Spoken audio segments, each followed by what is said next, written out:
यम और यमी का जो पवित्र संवाद है, इसमें हमें अनेक शिक्षाएं प्राप्त होती हैं कि सह शिक्षा ठीक नहीं, सह क्रीड़ा ठीक नहीं, सह निवास ठीक नहीं। हा हा हा, बोलो भक्तवत्सल भगवान की। अब हम प्रसंगवश एक बात और कह रहे हैं।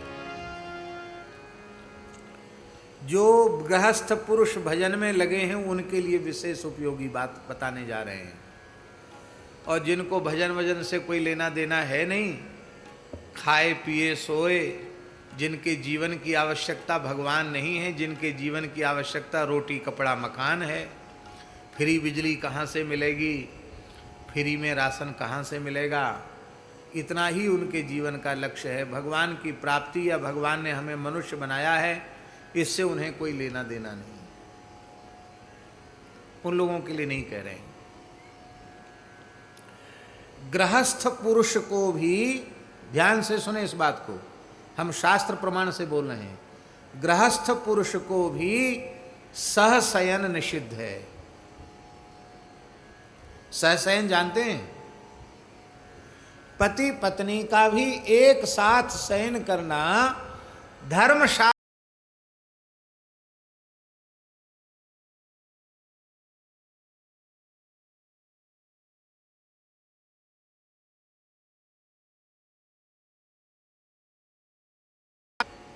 पितृ ऋण की मुक्ति के लिए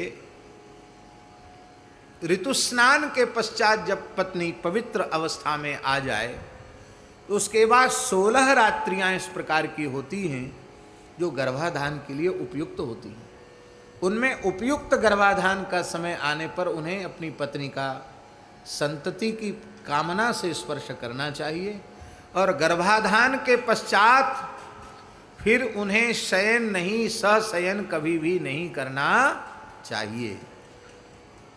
और सुन लीजिए बात, यदि उत्तम सदाचारी संतान आप पैदा करना चाहते हैं तो जब तक बालक या बालिका अपनी माता का स्तनपान कर रहा है तब तक पत्नी का सकाम भाव से स्पर्श नहीं करना चाहिए।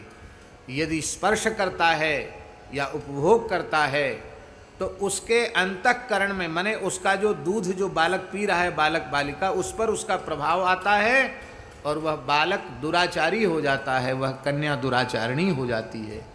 इतनी सावधानी हमारे यहाँ शास्त्रों में गृहस्थाश्रम में प्रवेश के बाद भी दी गई है। आप लोग कहेंगे आप तो पोथी पत्रा की बात बता रहे, आज तो संभव नहीं है। हम कोई 100 साल के तो नहीं है। 100 साल के लग रहे हैं आपको?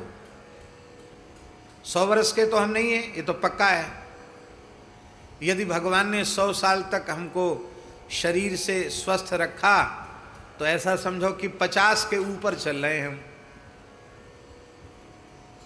100 के तो नहीं हुए, पर हम अपने परिवार की, जहां हम पैदा हुए वहां की बात हम आपको बता रहे हैं। बहुएं अपनी सासुओं के साथ सोती थी, माताएं अलग ही सोती थी, हमने आंखों से देखा। हम लोग छोटे छोटे बालक थे, वहीं दादी सो रही, वहीं माँ सो रही है, पुरुष वर्ग तो अलग ही जाके शयन करता। ये मैंने आंखों से देखा है। अच्छे बड़े बिना पढ़े लिखे लोग भी धर्म और सदाचार का पालन करते थे। ज्यादा पढ़े लिखे लोग नहीं होते थे, फिर भी उनकी परंपरा में, उनकी सभ्यता में, उनकी मर्यादा में ये था। आपको हम क्या कहें, पुत्र अपने पुत्र को अपने पिता माता के सामने गोद में लेने में संकोच करता था। मैं जिनका बेटा हूं उनके सामने मैं बाप बन के कैसे दिखाऊं, ये मर्यादा थी। धीरे धीरे सारी मर्यादाएं नष्ट होती चली जा रही है। आज कौन सा त्योहार है, आज कौन सा व्रत है, आज कौन सी पूजा है, आज क्या करना चाहिए क्या नहीं करना चाहिए, इसका ज्ञान पुरुष वर्ग को नहीं रहता, इसका ज्ञान माताओं को ही रहता है। आज हर छठ है, तो आज हरतालिका व्रत है, तो आज बट सावित्री है, आज अमुक व्रत है, आज अमुक है। ये सब ज्ञान माताओं को, आज अमुक देवी की पूजा है, आज अमुक देवता की पूजा है, ये सब ज्ञान किसको रहता है? ये सब ज्ञान रहता है माताओं को। माताएं ही याद दिलाती हैं, अब ये त्योहार आने वाला है, अब ये करना है। अब हम पूछ रहे हैं माताओं से, बड़ी बूढ़ी चली जाएंगी जब राम नाम सत्य वाली बारात में, और नई नई लड़कियां बीए, एमए, एमएससी, बीएससी पढ़ रही हैं, उनको ना हिंदी के 12 महीना याद हैं, न तिथियां याद हैं, न देवी देवता याद हैं, न पूजा याद है। तो क्या उन बेटियों के द्वारा, आजकल की पढ़ी लिखी बेटियों के द्वारा आप यह विश्वास कर सकती हैं कि जो हमारी दादी, नानी, मामी, उनके ज़माने से जो व्रत त्यौहार चले आ रहे हैं, जो मर्यादाएं चली आ रही हैं, उनका ये पालन करेंगी? आप ये विचार कर सकती हैं क्या? बिल्कुल नहीं कर सकती। इसलिए मेरी प्रार्थना है, बालिकाओं को वर्तमान शिक्षा में शिक्षित करो, पढ़ाओ, पर उनको धर्म और सदाचार की शिक्षा, मर्यादा की शिक्षा, हिंदू देवी देवताओं की उपासना की शिक्षा उनको जरूर दो। भगवान के पिता श्री नंद बाबा कह रहे हैं, य एवं विसृजेत धर्मम पारंपरियागतम नरः कामा लोभात भयात द्वेषात सवै नाप्नोति शोभनम। जो मातृकुल और पितृकुल की पवित्र परंपरा से प्राप्त धर्म और सदाचार का जो आदर नहीं करते हैं, य एवं विसृजेत धर्मम पारंपरियागतम नरः, चाहे कामना से, क्रोध से, भय से, लोभ से, उस व्यक्ति का कभी कल्याण होता नहीं है। हमारा मन था कि यम यमी संवाद में हम कुछ कल नहीं कह पाए थे, आज कुछ जरूर कहें, इसलिए मैंने कहा। और इस संवाद के संबंध में भगवान व्यास कह रहे हैं कि श्रोतव्यम अनुसूयया।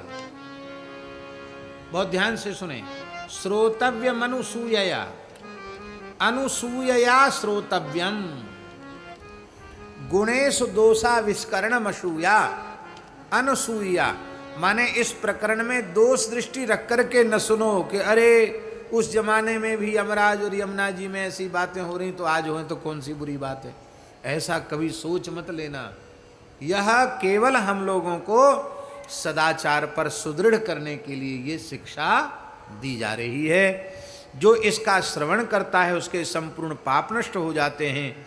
यदि यज्ञ के समय इसका पाठ किया जाए इस अध्याय का, तो देवता तृप्त हो जाते हैं। पितरों के श्राद्ध के समय किया जाए तो ब्राह्मण तृप्त हो जाते, पितर तृप्त हो जाते हैं।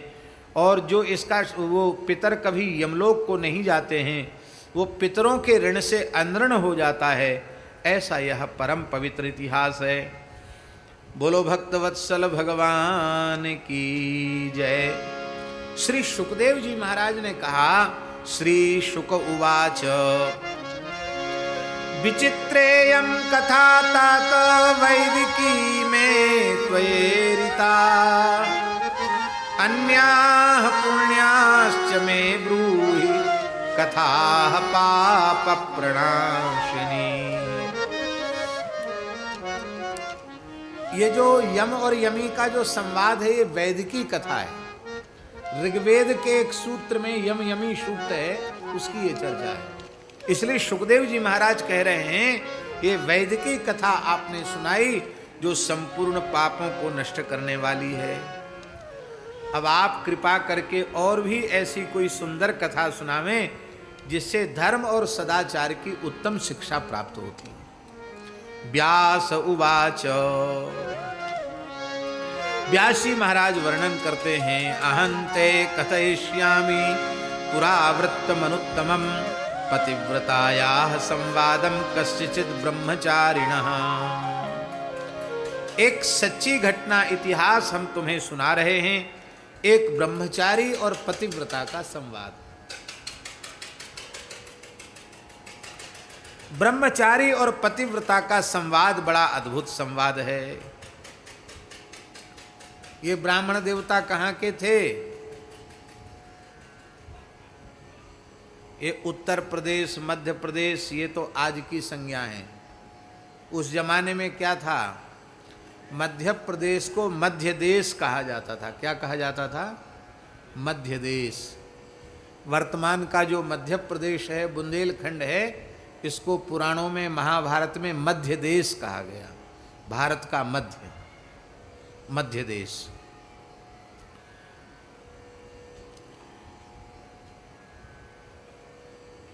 एक मध्य देश में कश्यप नाम के ब्राह्मण, जो षडंग वेद के विद्वान थे, संपूर्ण शास्त्रों के परम तत्व को जानते थे और व्याख्याने परिनिष्ठिता, वो उस षडंग वेद के व्याख्यान में भी परिनिष्ठित थे। वो अपने धर्म कर्म में लगे हुए थे, पर धर्म से सर्वथा परांगमुख थे, विमुख थे, ऋतु कालाभिगामी थे, अग्निहोत्र परायण थे, सायंकाल प्रातः काल अग्नि को तर्पित करके ब्राह्मणों को तृप्त करते थे, अतिथियों का सत्कार करते थे और नरसिंहंच पूजत, नरसिंह भगवान के अनन्य भक्त थे। नृसिंहोपासना हमारे यहाँ बहुत प्राचीन उपासना है। प्रसंगवश एक बात कह दें, हमारे भारतीय जीवन शैली नृसिंहोपासना से ही आरंभ होती। कैसे? हम झूठ बोल रहे होंगे तो हमारी माताएं जो है ना, वो हमको टोक सकती है, कहें नहीं नहीं बाबा जी आप ठीक नहीं बोलो, आप ठीक बोलो। बड़ी बूढ़ी मैया बैठी कि ना है? अरे कोई बड़ी बूढ़ी मैया है कि नहीं?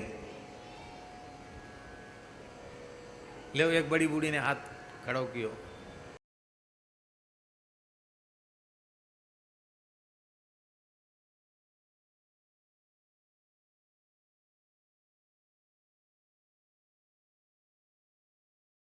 देती हैं, चौका लगा देती गैया के गोबर को, और चौका लगाए के देहरी पे सांतिया बना देती, देहली का पूजन कर देती। ये देहली का पूजन और उरैन डालना, चौक पूरना, ये सवेरे सूर्योदय के पहले ही संपन्न हो जाता। ये देहली क्या है? ये देहली साक्षात नरसिंह भगवान का स्वरूप है। क्योंकि जब भगवान नरसिंह ने हिरण्यकशिपु का वध किया तो भगवान देहली पर विराजमान हो गए, क्योंकि उसने वर मांग लिया था, न घर के भीतर मरूं न बाहर मरूं। भगवान ने दिमाग लगाया, देहली न घर के भीतर होती न घर के बाहर, बीचों बीच होती है। भगवान देहरी पर बैठ के बोल, देख तेने ब्रह्मा जी से वरदान मांगा था, न भीतर मरूं न बाहर, बोल तू कहाँ है, न भीतर न बाहर, बीच देहरी पे। तो देहली भगवान नृसिंह का आसन है, इसलिए देहली को प्रणाम करके भीतर प्रवेश करने की मर्यादा है। देहली पर खड़े नहीं होना चाहिए। तो सबसे पहले देहरी का पूजन और धूप दीप जब माताएं हरदी अक्षत वहाँ चढ़ा देती थी तो घर में कभी कोई अलाय बलाय घुसती ही नहीं थी। अब रात में देर तक तो उनको टीवी देखना है, नहीं तो मोबाइल चलाना है, और फिर सवेरे सूर्योदय तक सोना है। तो कहाँ ते उरहन डालेंगी? और देहली बनाने की तो लोकेश जी, देहली बनाने की तो सभ्यता ही समाप्त हो गई। कम से कम कुछ अटका तो था, रोक तो थी सीधे घुसने पर। देहली है ही नहीं। मेरी प्रार्थना, बढ़िया से बढ़िया मकान बनाओ, पर अपने मुख्य द्वार पर देहली अवश्य बनाओ।